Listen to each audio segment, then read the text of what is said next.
Olá, bem-vindos a mais um episódio do CBCD Cast, o podcast do Colégio Brasileiro de Cirurgia Digestiva. Eu sou a doutora Michele Daltro, cirurgiã do aparelho digestivo e titular especialista do Colégio Brasileiro de Cirurgia Digestiva. Estou aqui com o Caio. Muito prazer, eu sou o Caio Zanon, cirurgião do aparelho digestivo, titular especialista do CBCD. É um prazer enorme conduzir esse podcast junto com a Michele. Hoje falaremos de mais um tema de grande importância na nossa especialidade. Nosso episódio de hoje aborda dois assuntos de alta complexidade e importância crescente, e minha paixão pessoal: transplante hepático e transplante multivisceral, com foco recente nas mudanças legais que impactam o transplante de fígado no Brasil. Temos hoje nosso convidado especial, professor Luiz Carneiro, professor livre-docente da USP, presidente do CBCD em 2021 e 2022, com ampla experiência clínica em transplantes de órgãos abdominais, principalmente transplantes hepáticos. É um prazer tê-los conosco. Obrigado. A honra é minha de estar aqui. Estou em casa, né? Me sinto em casa aqui com todos. E uma vida dedicada aí à cirurgia do aparelho digestivo, né? Terminamos como área de atuação em fígado e vamos ver se hoje a gente faz uma conversa que possa esclarecer e tirar dúvidas. E vamos lá. Vamos lá. Para começar, professor, poderia nos dar um panorama atual do transplante hepático no Brasil? O transplante de fígado coloca o Brasil como um dos líderes no mundo. Nós somos o maior serviço público de transplantes do mundo, em que o serviço público financia o transplante e depois arca com as drogas por todo o resto da vida, os imunossupressores e tratamentos. E hoje o SUS já foi responsável por 70%, 80%, já foi quase 100% no começo, e que gradativamente isso tem se propagado pelo país. Então, mais que 70% dos transplantes de fígado hoje são realizados e cobertos pelo SUS. E isso faz com que o Brasil tenha estrutura hospitalar e de equipes se formando por áreas anteriormente carentes e o transplante chegando a regiões que antes não chegava, como esperamos que Mato Grosso aí esteja muito ativo daqui a uns anos também, alcançando a região que eu acho que é a última a chegar, porque começamos pelo litoral, como no Brasil é a colonização, é pelo litoral, e depois foram surgindo serviços no interior de vários estados, e agora a região do centro-oeste e norte, que está recebendo as benesses.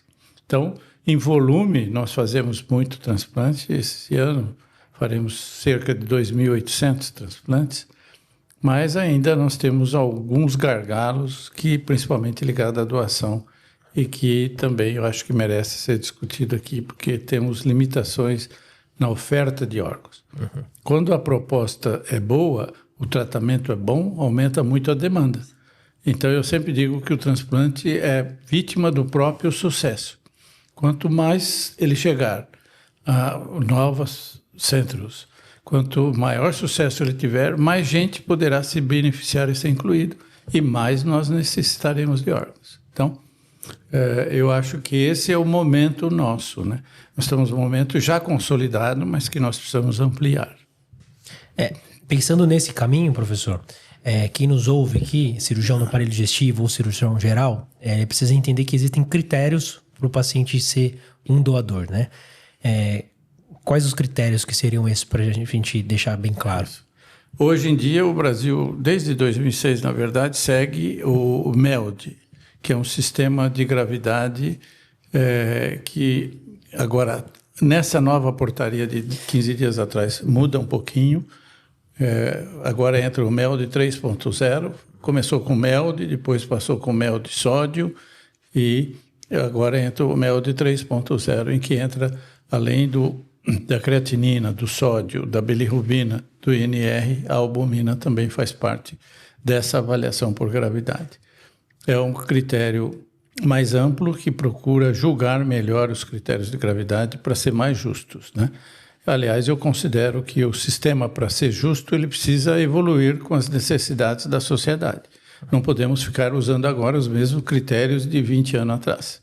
Então, eu concordo e acho que também devam existir mais situações especiais para beneficiar novas doenças que há 20 anos não necessitavam, não se pensava em transplantes, que hoje é indicação no mundo inteiro, e também em algumas outras doenças, como, por exemplo, hepatite por vírus B, que a vacina houve um declínio muito grande, o tratamento do vírus C, mas nós temos que estar aberto, por exemplo, uma nova doença aí, que é a esteatohepatite, né, a cirrose por MESH, e que é uma causa que em 2030 vai ser a primeira causa de transplantes nos Estados Unidos.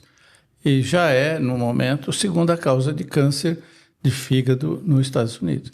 Então, nós temos que estar muito atento para deixar o princípio que faremos os transplantes seguindo a gravidade, mas temos que ter situações especiais que nós temos que contemplar também alguns doentes que necessitam, senão não serão nunca contemplados, porque é de erro metabólico, doença policística, adenomatose múltipla, que a função hepática é reservada, mas preservada, mas que tem necessidade do transplante.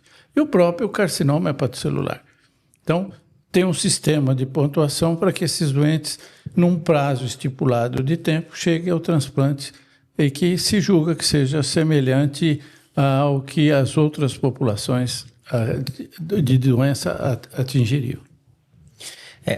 O que a gente mais conhece, né, na nossa prática e formação, são os critérios do carcinoma hepatocelular, né?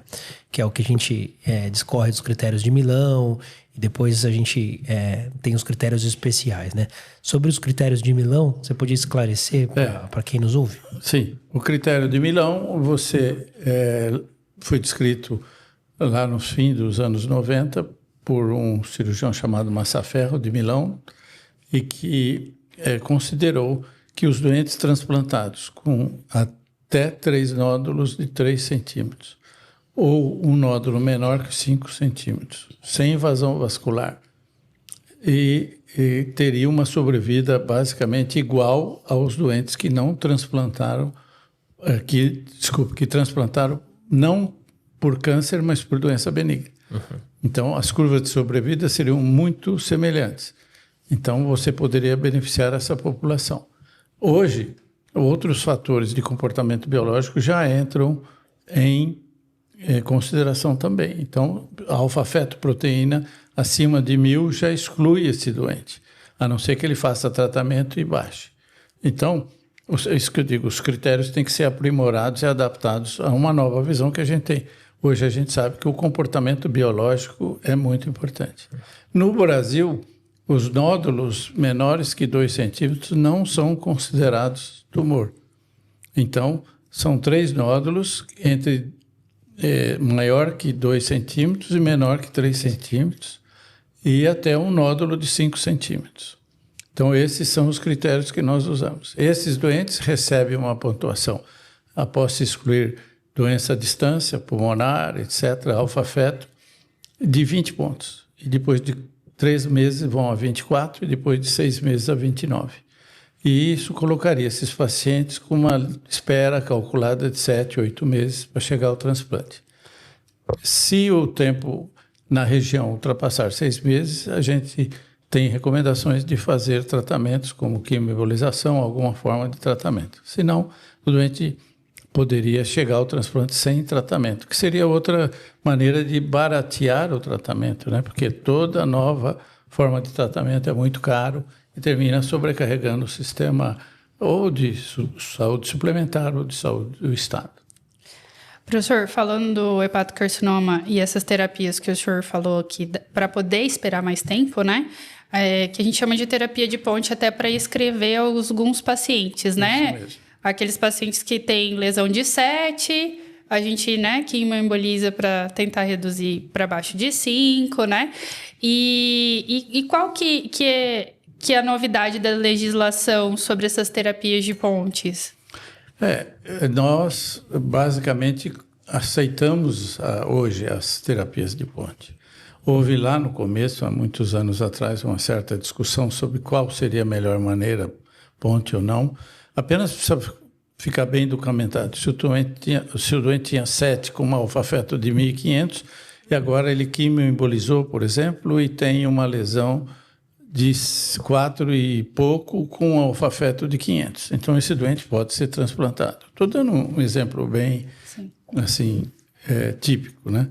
Outra coisa é você pegar pacientes que tinham uma lesão de 5,2 e, por exemplo, você faz um tratamento ablativo. Você faz uma ablação. Que primeiro que pelo tamanho não é um bom tratamento para esse doente. Ele excede os critérios de ablação, que é 2, 3 centímetros, no máximo 3 centímetros. Então, fica difícil depois você dizer que esse tumor foi totalmente tratado, porque tem grande chance, 50% ou mais, vai ter recidiva local, e fica difícil de saber. Aí, hoje, então, e também beneficiar aqueles que foram operados. Os doentes que foram operados, eles são tratados, você comprova. E se estiver dentro do critério de Milão, quando eles receberem a situação especial, eles vão com a data da cirurgia. Isso é, se operou um ano antes, praticamente eles vão a 29 e tem chance de transplantar em pouco tempo. Então, é um estímulo à ressecção. O método ablativo é mais complexo, precisa documentar muito bem e deixar isso bem claro. E na quimioembolização, lembrar que hoje tem um critério chamado M-RECIST, modificado M-RECIST, que dá, após a quimioembolização, o critério de tumor ativo. Então, se o tumor tinha 7, mas agora tem 3 ou 4 centímetros de tumor ativo, o restante é necrose, vale a área ativa. Então, tem que ter um radiologista treinado para poder não fazer com que esse doente perca a chance do transplante. Porque se não tiver um MR-cisto e vier que tem uma lesão residual em 7 centímetros, o doente poderia ser num serviço que tem radiologista capacitado com um laudo e ser incluído em lista e o outro não. Então, eu acho que essas lembranças são muito importantes e é por isso que é bom trabalhar junto com pessoas que lidam com transplante, né?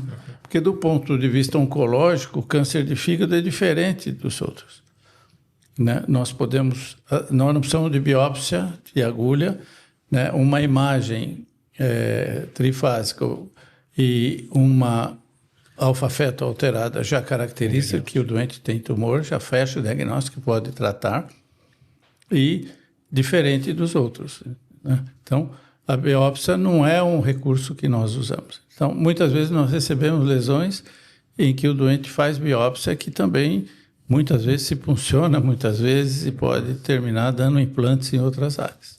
Então, eu acho que é bom trabalhar com equipes que fazem transplante.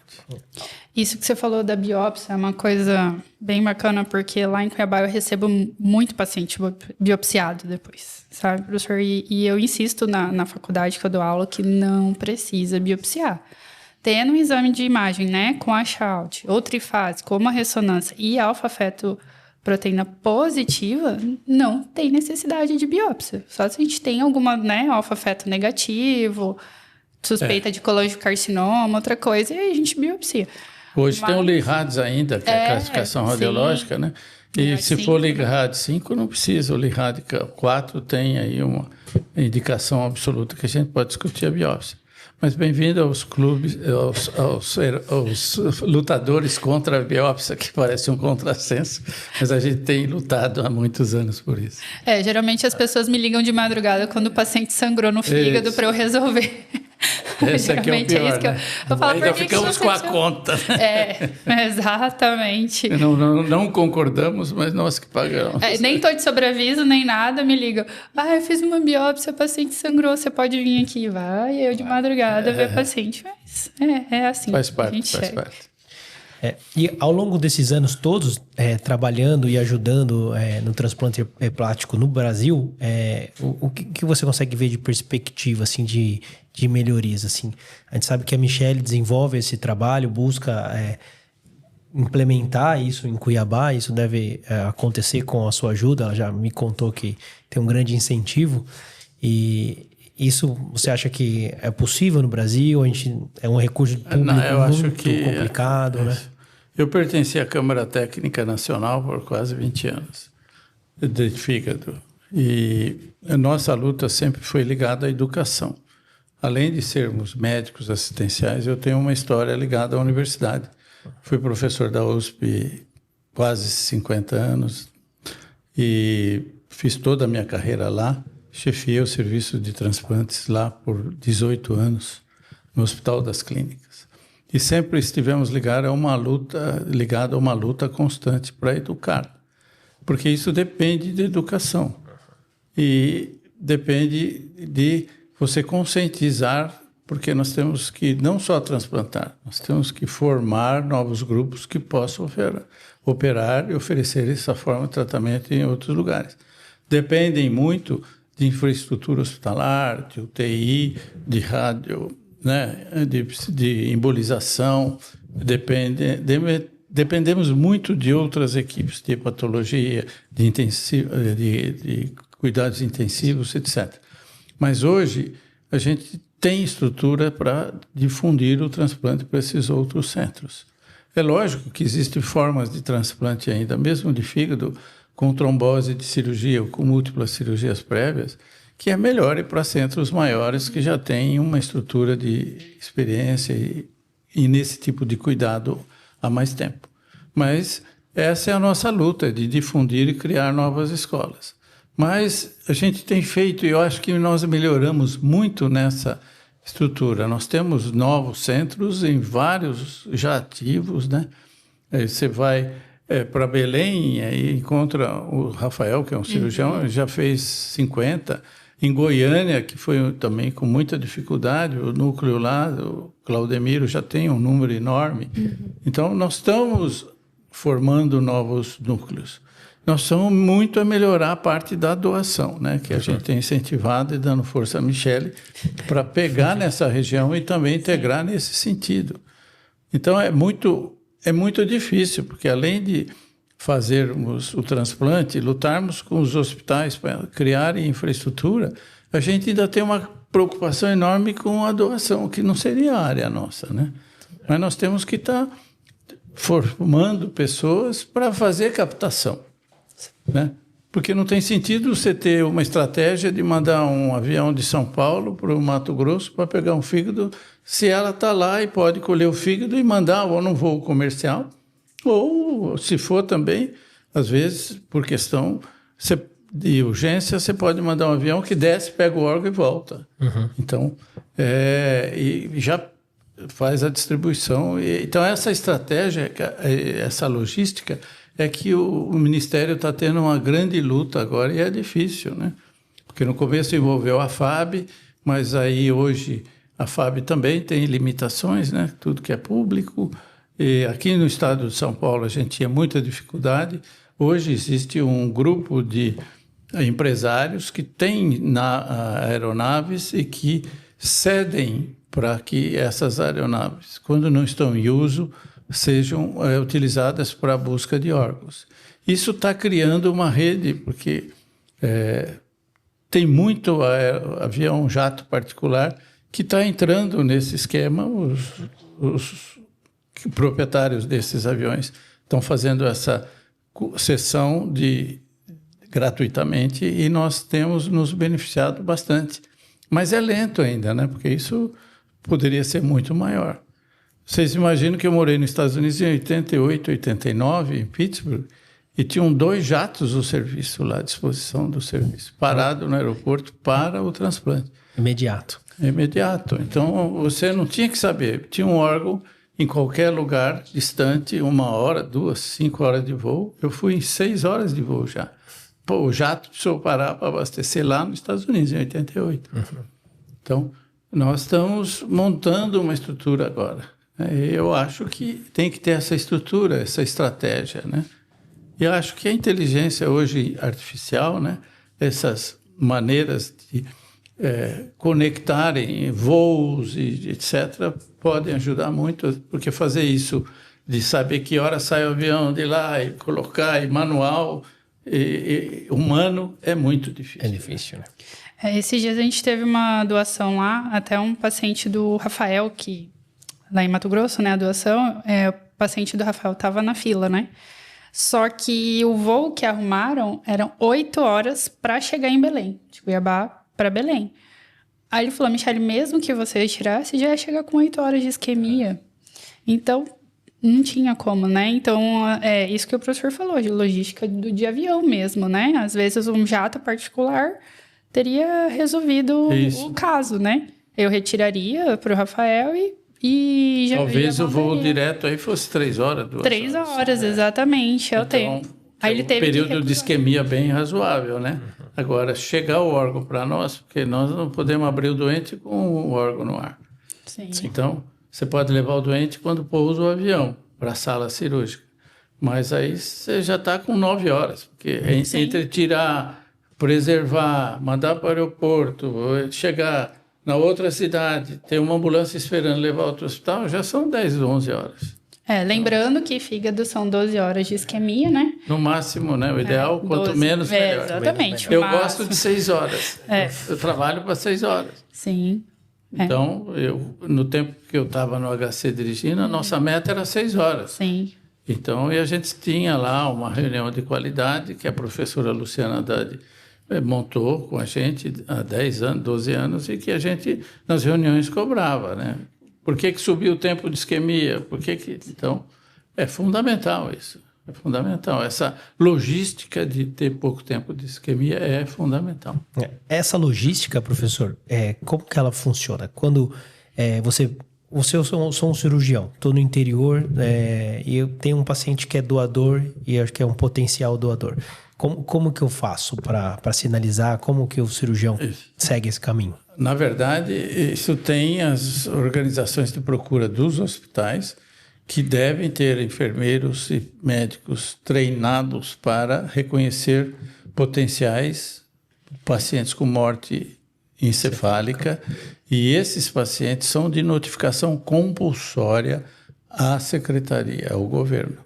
Então, já existe um mecanismo automático. Então, quando tem algum doente em hospitais que são ativos, que já tem um médico da UTI que fala, olha, esse doente está com provável morte cerebral, já se começa um processo para que esse doente receba visita de enfermagem para conversar com a família e preparando, né? E outra coisa que é público, né? Se você vai no hospital para seu parente próximo, numa hora de acidente que você já está transtornado, o porteiro te trata mal. Depois você vai lá dentro ver seu parente abandonado. E aí vem alguém, depois de um tempo, e fala, olha, agora eu queria um ato seu de caridade, dou o órgão. A família nega, né? Então tem que ter uma estrutura, não é só de abordagem. Então, eu sei que no Paraná e Santa Catarina, eu fui uns tempos atrás a Cascavel, ou Maringá, para reconhecer, autorizar um funcionamento de um centro de transplantes.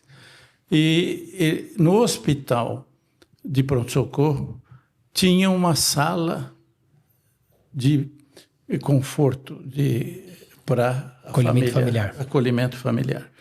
E todo mundo do PS ia lá, era uma sala desse tamanho, com café, com conforto, a televisão, e as pessoas que estavam na UTI ficavam ali. E as enfermeiras vinham contatar. E, para minha surpresa, o índice de doação de negativa familiar hoje no Brasil é em torno de 40%. Lá era de 14%, que é perfeitamente compatível com a Espanha e com alguns países de primeiro mundo que são os melhores em doação. Então, veja, precisa ter uma estrutura, não é só pedir, desenvolver a base, né? Desenvolver a base. Então, cada vez que o sistema melhora, a doação vai melhorar. E o inverso também. Esse mês a gente fez uma campanha bem forte lá em Mato Grosso, né? Porque esse ano eu fui autorizada, né, a captar os órgãos. Parabéns, doutor. É a primeira vez que tem uma equipe de captação de órgãos no estado, né? Eu, como cuiabana e mato-grossense, fico muito feliz com isso, né? E orgulhosa. Com certeza. E a gente fez uma campanha bem forte lá no estado. E a causa maior da gente não ter mais captação é a recusa da família. Mas é isso que o senhor falou, é dar o conforto para a família, porque já não é fácil. E aí, semana passada, a gente teve uma doação e o que o pai da menina falou, assim, foi, sabe, que ele falou assim, eu falei, olha, eu sou muito durona, porque eu não chorei porque eu sou durona. Porque assim, eu como mãe, né, me imaginei no lugar daquele pai ali também, falando que a filha dele era muito feliz, que foi muito feliz e que ele queria daquela forma honrar a filha, que ela foi muito feliz e dar a vida, né, para outra pessoa, que a vida ela não acaba ali se você pode ser doador, né? A vida continua, né? E o que eu falei muito nas entrevistas que eu dei mês passado foi que você tem que falar para a sua família que você quer ser doador. Você pode escrever na identidade e pode pôr no Instagram, sou doador de órgãos, que seja.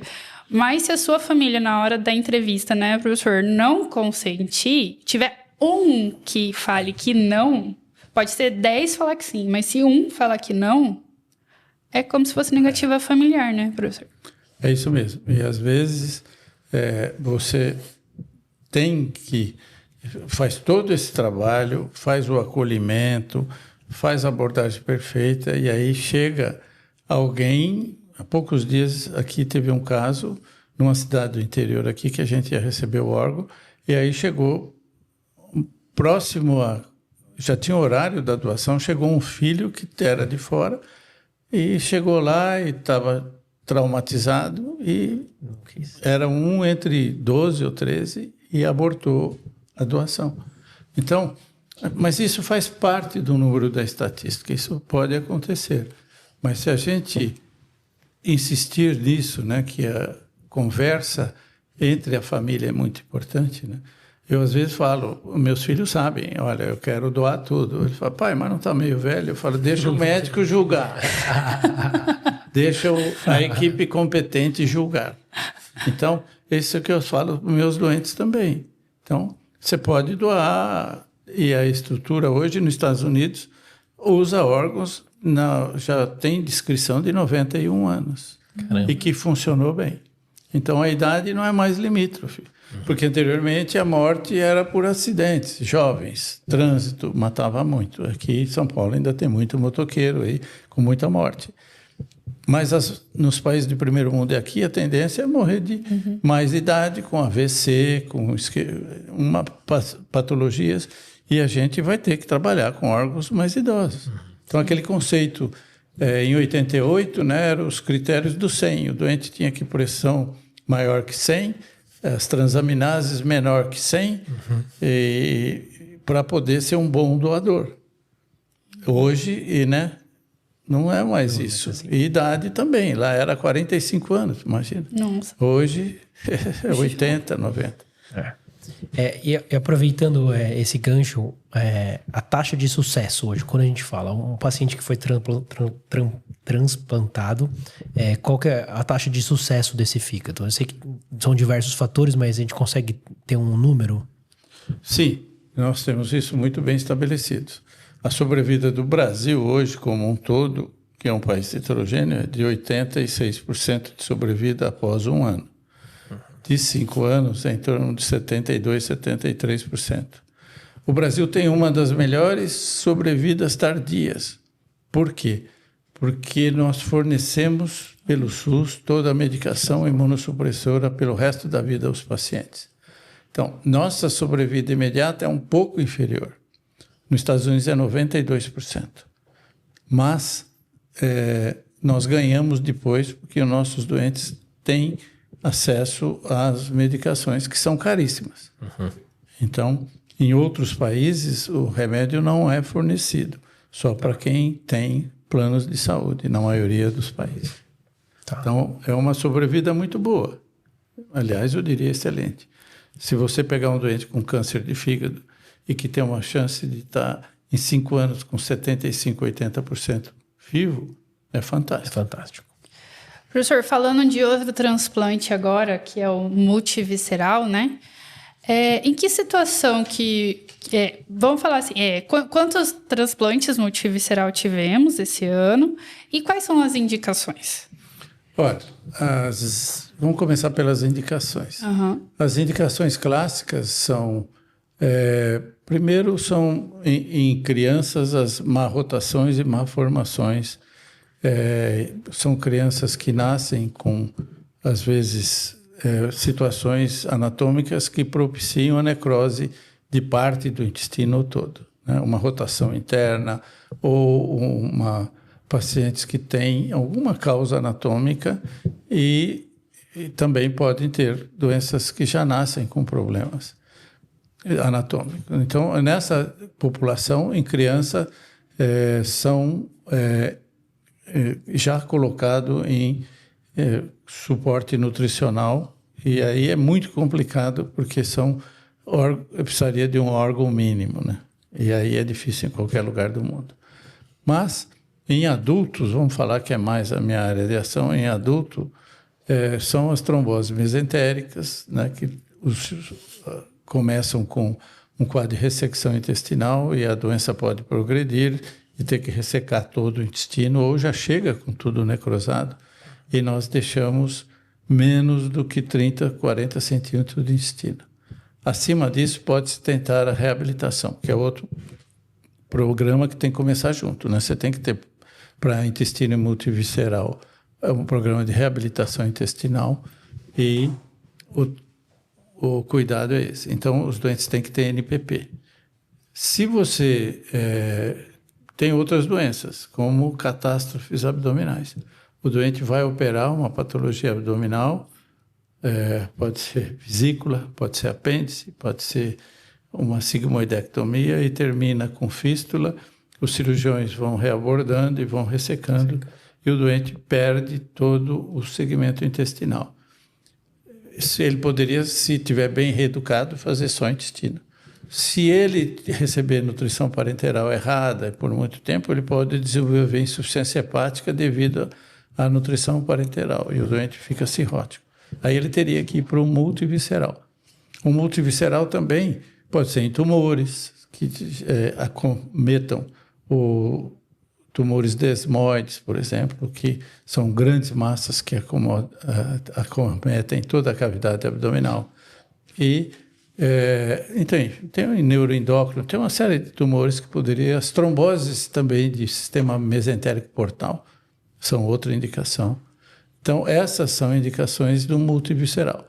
O multivisceral pode vir isolado, sem necessidade parenteral, por um tumor desmoide enorme, e o tumor, essas catástrofes abdominais, em geral, vêm precisando do intestino. E hoje as nutrições já são corrigidas com as formulações corretas e os doentes não desenvolvem cirrose. Mas uns anos atrás era muito comum. Então, essa é a população-alvo. O Brasil tem um cálculo, eu vou falar que o cálculo é que tem 80 casos anos para chegar ao transplante. Uhum. É o cálculo que nós fizemos historicamente. Não vamos fazer 80, nós vamos começar com 10. E multivisceral intestino tem 4 centros teoricamente autorizados no país. Um é o Hospital das Clínicas, aqui de São Paulo, né, que tem já uma estrutura mantida, e lá nós fizemos 9 transplantes em um convênio com o Ministério da Saúde. Agora, na portaria de fevereiro deste ano, o Ministério autorizou e precificou o transplante de intestino, que paga mais ou menos 10 transplantes de fígado, mas são doentes que ficam internados um ano, muito mais tempo. Então, e o multivisceral. Então, o multivisceral, ele continua sendo feito. Quem tem feito mais em adulto é o Hospital Albert Einstein. Tem um programa que é ativo e já tem mais que 20 ou 25 doentes com resultado bastante satisfatório a longo prazo. E depois tem em Porto Alegre um serviço de reabilitação e muito forte para crianças, alimentar. Uhum. E aqui também, no São Paulo, tem um grande centro de reabilitação, que é o Hospital Samaritano, mas é só de reabilitação, mas é um grupo de muita excelência. Nós temos outros centros, como Ribeirão Preto, que é pioneiro no país, há mais de 30 anos já tem centros de reabilitação. Agora nós precisamos implementar o transplante de intestino multivisceral. Pensando, quando a gente fala em transplante, acho que vem na nossa cabeça sempre aquele paciente que teve uma morte encefálica, tem um órgão para doar e você faz uma análise e aquele paciente vai ser um potencial doador. E tem o transplante intervivos também, que é algo que às vezes a gente esquece ou não lembra, mas é um cenário muito forte dentro do transplante hepático, né? Eu tenho uma ligação muito particular com o transplante intervivos, que eu acho que é uma excelente opção. Porque, primeiro, que os doentes podem chegar ao transplante rapidamente, receber órgãos muito selecionados e, para nós, tendo uma massa hepatocitária boa e o doente não estando muito grave, é uma possibilidade. Quando o doente está muito grave, aí é outra conversa, porque eu sempre digo que meio não é um, né? Porque o doente pode ter outras complicações e precisar de uma reserva hepática maior. E mesmo quando a gente põe um fígado inteiro, às vezes o fígado sente muito. Então, é uma situação que poderia ter aí uns 20% dos transplantes feitos no país poderiam ser intervivos, como ocorre em algumas regiões do mundo. Tem alguns países que só fazem intervivos, aliás, e isso dá um resultado imediato melhor do que com transplante por doador com morte encefálica, e a longo prazo a mesma sobrevida, né? Então, eu acho que é uma excelente opção, principalmente em estados em que o transplante demora muito, como o estado de São Paulo. E tiramos um potencial receptor da lista e facilitando que outros, mas o que não tem doador, o que tem uma maior urgência, cheguem a um órgão mais rapidamente. Então, hoje eu vou dar essa aula aí no Congresso da BTO, semana que vem em Fortaleza, e eu fiz um levantamento que a mortalidade na literatura, que eu estou falando para médico, no mundo de descrito é de 0,08. Tem mais que 140 mil transplantes intervivos já feitos, calcula-se. Documentados mais de 120 mil. Porque tem países em que a estatística não conta. No Brasil, aqui, conta a nossa estatística de transplante de morte encefálica, mas no estado de São Paulo, se você olhar, pegar a estatística, não vem o intervivo. Não dá para saber. Então, não, hoje tem controle, porque você é obrigado a comunicar, porque se o órgão não funcionar, você, numa complicação trombose artéria, você pode retransplantar. Mas durante muitos anos não era assim.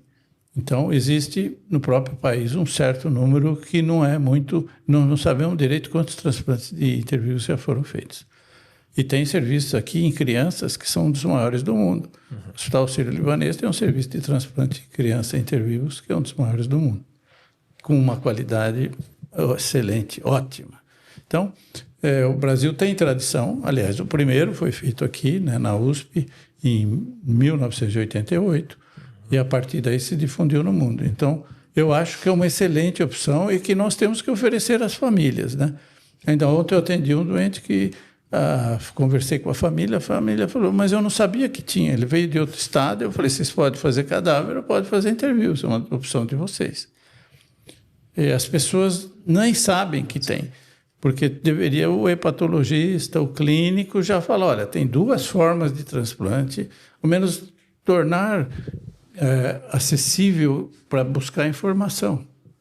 Então, se falar, vai lá porque lá tem mais órgão, daí já tirou do cenário isso. Então, eu acho que é importante já comunicar à família, a decisão é da família, tanto para doar lá o órgão, quanto para decidir qual é o tipo de tratamento. E a cirurgia desses número de mais de 100 mil transplantes, a complicação letal é de 0,08. É muito baixo. Então, aqui no estado de São Paulo, tem milhares de transplantes com doador vivo e nunca tivemos nenhum caso de fatalidade. Então, é muito seguro. Ainda fazemos com incisão, né? Mas já tem gente fazendo por robótica e laparoscópica. E nós vamos ter que avançar para isso também, né? Sim. Para captar, né? Fazer hepatectomia no doador por robótica, né? É isso. Isso. Professor, quando eu estava na França, o pessoal estava começando o protocolo de Maastricht, né? Para doação, né? Que é aquele quando o paciente ele chega há pouco tempo parado, eles colocam aquela máquina que fica massageando e a família aceitou, né? A doação. Você vai lá e retira. Você acha que no Brasil teria expectativa para isso ou não? Olha, eu sou um adepto da doação com morte cardíaca. Isso é doação pós-morte cardíaca. Hoje, nos Estados Unidos, as famílias são abordadas em doentes que estão terminais de qualquer forma, não é só por morte encefálica. E aí se espera a parada cardíaca, o médico da UTI confirma a morte e o doente, então... Existem diversos protocolos hoje, ele é canulado e é retirado. Nos Estados Unidos, para minha surpresa, tem países, já 25% dos órgãos são por morte cardíaca. E tem países como a Espanha, que quer chegar a 40%, já está próximo. Então, metade dos órgãos já vem disso. E é um protocolo que, mesmo o país com a nossa cultura, que é Portugal, há uns 2 anos começou a fazer também. Como implantar no Brasil? Alguns segmentos da BTO acham que isso pode se tornar perigoso no país. Existem controvérsias nos Estados Unidos também, de que se apressou o diagnóstico da morte cardíaca para retirar os órgãos. E tem alguns investigações em andamento. Mas não tem nada até hoje que se provou que tenha sido uma fé. Né? Mas estão aprimorando e lá já tem muito. Né? A Maria Clara, minha enteada, está em Washington e o serviço lá faz 40% de parada cardíaca, de doador com parada cardíaca. Legal. E ela está trabalhando com bomba lá, está vendo esse aspecto também ligado à bomba. Então, eu acho que o Brasil vai ter que entrar. A nossa proposta inicial fosse que se autorizasse alguns centros, seleciona em hospitais de grande volume e que aceite essa adequação. O Ministério financia e fiscaliza em 5 capitais ou em 4 capitais, estados diferentes, e sobre uma vigília enorme se faz isso. Depois a gente pode ir nucleando o serviço.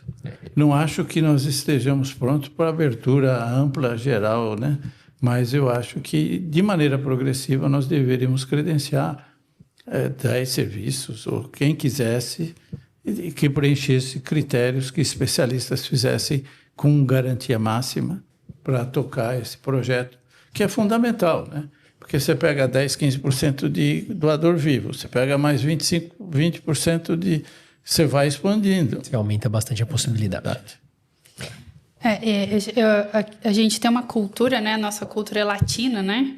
De tentar a todo custo, né? Isso do paliativo vem mudando, né, professor? Bastante essa vontade de, né, todo custo manter, mas, né, até que custo, né?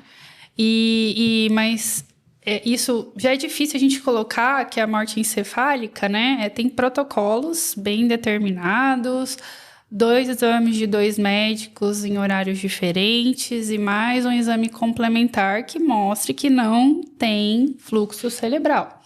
Então, tem todo um critério. Depois é revalidado pelos médicos do Sistema Nacional para confirmar que tem ME, né? Então, é muito criterioso, né? E eu recebi bastante pergunta no meu Instagram na época do mês passado, né? Que foi o setembro. Como que é e tudo. Então, tô esclarecendo porque, às vezes, tem médico mesmo que fica na dúvida, né? Como que é, como que procede, que não é a pessoa que vive, né? O transplante. Exato. E isso é importante a gente reforçar quanto que é sério, né? Professor, finalizando aqui, qual que é a mensagem que o senhor deixa para os cirurgiões que querem seguir essa área de transplante? Olha, eu acho que, primeiro que eu acho uma grande ideia, é apaixonante. E eu, quando dou aula para os alunos, né, eu lembro que numa época me procuraram e disseram, você vai dar aula para o primeiro ano. Eu falei, mas de transplante? É de transplante. E aí você vê que envolvi um doente com parte social e ética sobre o álcool e transplante, que agora a lei liberou muito, né? Aí isso foi muito interessante, que os alunos deu uma controvérsia terrível, mas motivou a discussão. Então, eu acho que primeiro nós temos que motivar, porque o cara fala, mas vocês estão sempre à disposição. Todo mundo está, você dá o seu plantão toda semana, e nós temos hoje escala, né? Nós trabalhamos. Eu sei que para nós é mais ou menos por semana, aquela semana é minha, depois eu fago as 2 próximas, e na outra eu estou na cobertura da segunda. Então eu adapto a minha vida e fui muito feliz assim, né? E coordenei os serviços na Beneficência 20 anos, depois no HC quase 20 anos, e acho que é perfeitamente, eu tenho muitos filhos, viu? E é perfeitamente conciliar com a família. Agora, temos que ter a formação. Tem que fazer uma formação de geral, uma formação de cirurgia do aparelho digestivo e frequentar, né, durante um período, se possível, uma residência de 1 ano ou 2 em transplantes de fígado. E eu recomendo que se faça isso aqui no Brasil mesmo, porque no exterior hoje é impossível operar. Entrar em campo é muito complexo. Então, essa formação pode ser inteirinha feita aqui, e hoje existe espaço para novos centros, né? Eles estão formando lá no Mato Grosso um núcleo e vai precisar de gente para fazer. Então, estão formando os novos núcleos e nós precisamos de pessoas. Tem residências muito boas já hoje, que o cirurgião sai experiente e capacitado de maneira que ele continue ligado a um centro maior, possa desenvolver o transplante. E eu acho que é muito gratificante, né? Eu convido essas pessoas a verem um órgão se reperfundir depois que você terminou as anastomoses, e é muito impressionante e faz muito bem para a gente, né? Então, eu acho que primeiro é fazer quando você faz o que gosta, né? Minha mãe dizia que quem corre com gosto não cansa, né? Então, é isso aí. Legal. Bom, foi um banho de conhecimento aqui, Dr. Luiz Carneiro. A gente consegue entender a complexidade do tema, né? O transplante hepático envolve diversas especialidades, hospitais, organizações. E o senhor é um pioneiro e um expoente no Brasil sobre esse tema. Muito obrigado pela entrevista, e eu finalizo aqui só, antes da Michelle falar, eu vejo aqui o Dr. Luiz Carneiro pessoalmente, e a foto dele ali ao fundo, né? No mural dos presidentes ali, então a gente está muito honrado em tê-lo no CBCDcast. Eu estou até emocionado, né, Caio? Porque 2 pessoas jovens, lideranças, e vindo aqui nessa casa, né, que trabalhamos muitos anos pelo colégio também, né? Eu sempre fui de atividades de societárias, né? E sou fundador do Colégio Brasileiro de Cirurgia Hepatobilio-Pancreática. E trabalhei no Colégio Brasileiro de Cirurgia nesses anos todos, digestiva nesses anos todos, e fico muito orgulhoso por ver o colégio crescer, e tenho certeza que o transplante está crescendo junto com o colégio. E o Caio disse que não faz muito fígado, ainda dá tempo. Para mim o fígado é uma coisa... Você já tá... eu sou apaixonante, eu sou apaixonada pelo fígado. É um órgão que você pode cortar várias vezes. Né? E ainda cresce. E ainda cresce. A pergunta clássica de toda vez que eu dou aula, né? Que eu dou aula durante a graduação, né? Eu dou várias aulas sobre fígado, eu dou anatomia do fígado. Afinal, professora, o fígado cresce? Eu falo, não, gente. A explicação é, se eu tenho 30 hepatócitos, eu tirei 15, eu continuo com 15. Só que o 15 vai fazer a função dos 30. E na minha aula, doutor, é do Prometeu perdendo o fígado. Isso mesmo. É a figura da águia. Sabe a história, Caio? Não. É que ele roubou o fogo de Zeus e foi preso no Monte Olimpo. Não foi Monte Olimpo, não. Eu não lembro o monte. Eu não lembro o monte. E aí, por isso que se criou o mito que o fígado regenera. Ele foi preso, a águia de dia comia o fígado dele, à noite o fígado regenerava e no outro dia a águia comia o fígado dele, porque ele roubou o fogo de Zeus. Então, por isso que se criou o mito que o fígado regenera. É isso mesmo. Legal. Esse é da águia vindo diariamente e o fígado regenerando. Mas é isso aí, eu queria agradecer, foi uma honra. Me senti muito em casa. A casa é sua, a gente que está começando esse Estou projeto. muito feliz, é realmente gratificante. Parabéns pelo podcast que vocês estão conduzindo de maneira maravilhosa. Parabéns. Eu quero agradecer pessoalmente o Dr. Luiz Carneiro por esses anos que a gente se conhece, né? Desde quando eu era residente. Muito obrigado por todo o apoio de sempre. O senhor sabe a minha luta que eu tenho ali pelo Mato Grosso. E muito obrigado de coração mesmo por todo o apoio de sempre que o senhor tem comigo. Obrigado a todos. Tá. Obrigado. Dá um presente. A gente tem uma lembrança. Esse copinho Isso. do colégio para o senhor e a garrafinha de spinning, segundo o Caio. A garrafinha de spinning. Opa! Para o exercício físico diário. Isso. A Maria Clara não está aqui, né, para bicicleta, mas... Eu também pedalo. Então, ela aposta com você, mas ela está sendo lembrada aqui, viu, Maria Clara? E aí, mas a gente está dando a garrafinha pro Dr. Luiz não deixar de treinar sem você. Tá bom. Muito obrigado. Vou treinar hoje, eu já vou tomar aqui. Tchau, pessoal. Tchau. E você que é cirurgião e tem interesse em se associar ao nosso colégio, entre no site do cbcd.org.br ou nos sigam no Instagram CBCD Digestivo e até o próximo episódio do CBCD Cast. Tchau.